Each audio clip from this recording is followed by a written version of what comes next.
John 6:26. Apokrithe autois ha Jesus, kai epen. Amen, amen, lego humin. Zetete me, hati, edete semea. Alhati ephagete ekton arton, kai echortasthete. Here we have Jesus continuing to interact with this group that's followed him from the feeding of the 5,000. And Jesus answered them and said, notice this pleonastic, this sort of semi-redundant Hebraic way of speaking here. Jesus answered them and said. We have two verbs of speaking when in English we would just normally use one. This apokrithe, we've seen this over and over again, so I don't want to belabor it, but it's from apokrinomai. As we write it out, we remember it's one of these middle-only verbs, and verbs like this would frequently use the passive form to convey a middle idea. So even though we have this theta here and this augment, we say, oh, that's an aorist passive.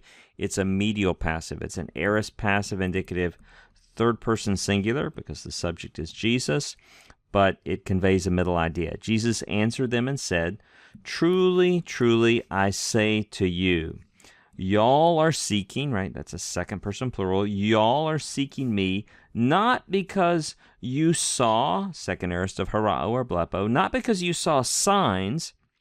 And remember, in John's gospel, a sign is a miraculous event that Jesus does that allows the person who rightly sees it to see through the sign, to see the true identity of who Jesus is and why he's come. But they didn't see the signs, right? They saw a miracle, but they didn't see the sign, right? They didn't see the signs. Not because you saw signs, but because y'all ate, from second aorist from estheo, you guys ate from the loaves, from the breads, and were filled. Notice the augment, the theta, that is the aorist passive, indicative, second person plural of kortazo, to be filled. In other words, they were seeking Jesus because he made their bellies feel comfortable, not because they saw he was the glorious Son of God who had come to save them from their sins.